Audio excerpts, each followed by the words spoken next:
सुषेण वैद्य का उल्लेख रामायण में हुआ है। रामायणानुसार सुषेण लंका के राजा राक्षसराज रावण का राजवैद्य था।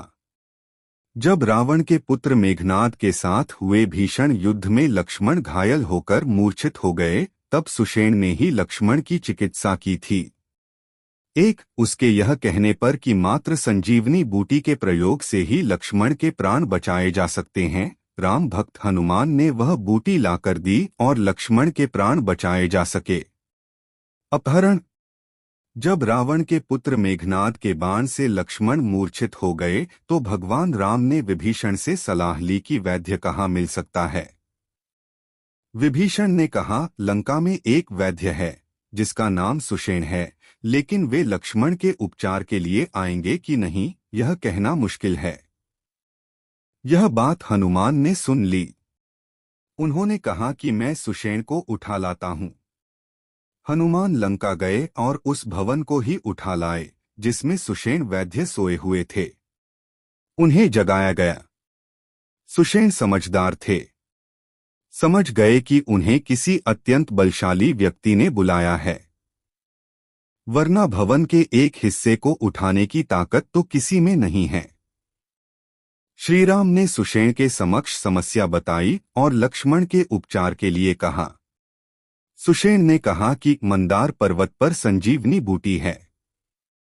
यदि संजीवनी बूटी मिल जाए तो लक्ष्मण जी तुरंत होश में आ जाएंगे और उनमें पहले से भी अधिक शक्ति आ जाएगी। हनुमान इस कार्य के लिए तत्पर थे। सुषेण ने उन्हें बूटी का रंगरूप और पहचान आदि बतला दी और तुरंत ही लाने को कहा। हनुमान द्वारा संजीवनी लाना।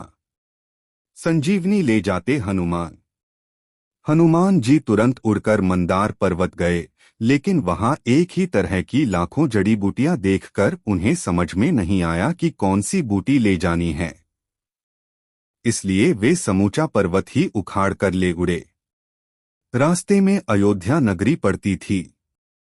हनुमान की विराट छाया जब पृथ्वी पर पड़ी तो उस समय राम के प्रतिनिधि के रूप में राज्य कर रहे उनके भाई भरत ने आसमान की तरफ देखा और पाया कि कोई विशाल जीव उड़ा जा रहा है।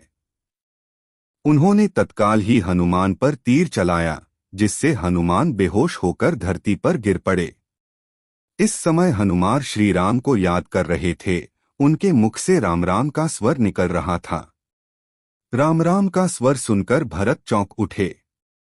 उन्होंने शीघ्र ही हनुमान का सिर अपनी गोद में रखा और उन्हें होश में लाकर उनका परिचय और पहाड़ ले जाने का कारण पूछा। हनुमान ने बताया कि युद्ध में लक्ष्मण बेहोश हैं और उनके प्राण मेघनाद की शक्ति से संकट में हैं। इसीलिए ये बूटी में उन्हीं के उपचार के लिए ले जा रहा हूं। तब भरत जी बेहद दुखी हुए। उन्होंने खुद को कोसा कि वे किस प्रकार अनजाने में ही भाई की चिकित्सा में विलंब कर रहे हैं। उन्होंने हनुमान का सत्कार किया और एक बाण इस प्रकार छोड़ा जो हनुमान जी को लेकर सीधे राम और लक्ष्मण के पास चला गया। सुषेण वैद्य हनुमान के पराक्रम को समझ चुके थे, इसलिए तुरंत उन्होंने उपलब्ध जड़ी बूटी से लक्ष्मण को ठीक कर दिया।